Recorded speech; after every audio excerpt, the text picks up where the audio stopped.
News Kannada ವಾಹಿನಿಗೆ ಸ್ವಾಗತ. ಬಣದ ಹುಣ್ಣಿಮೆ, ಭರತ ಹುಣ್ಣಿಮೆ ಹಿನ್ನೆಲೆ ಬೆಳಗಾವಿ ಜಿಲ್ಲೆಯ ಸವದತ್ತಿ ಯಲ್ಲಮ್ಮನ ದರ್ಶನಕ್ಕೆ ರಾಜ್ಯ ಹೊರ ರಾಜ್ಯದ ಭಕ್ತ ಸಾಗರ ತಮ್ಮ ಇಷ್ಟಾರ್ಥ ಸಿದ್ಧಿಗಾಗಿ ಹರಕೆ ಹೊತ್ತು ಭಕ್ತಿಯಿಂದ ಯಲ್ಲಮ್ಮನ ದೇವಸ್ಥಾನಕ್ಕೆ ಬರ್ತಾ ಇದ್ದಾರೆ.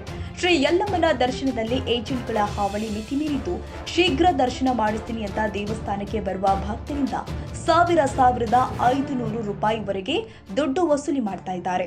ಏಜೆಂಟ್ಗಳ ಹಾವಳಿ ಬಗ್ಗೆ ಗೊತ್ತಿದ್ರೂ ಕೂಡ ದೇವಾಲಯದ ಆಡಳಿತ ಮಂಡಳಿ ಮೌನವಾಗಿದ್ದು, ಆಡಳಿತ ಮಂಡಳಿಯ ಸದಸ್ಯರು ಏಜೆಂಟರಿಗೆ ಪರೋಕ್ಷವಾಗಿ ಸಹಕಾರ ಮಾಡ್ತಾ ಇದ್ದಾರೆ ಎಂಬ ಆರೋಪ ಕೇಳಿ ಬರ್ತಾ ಇದೆ.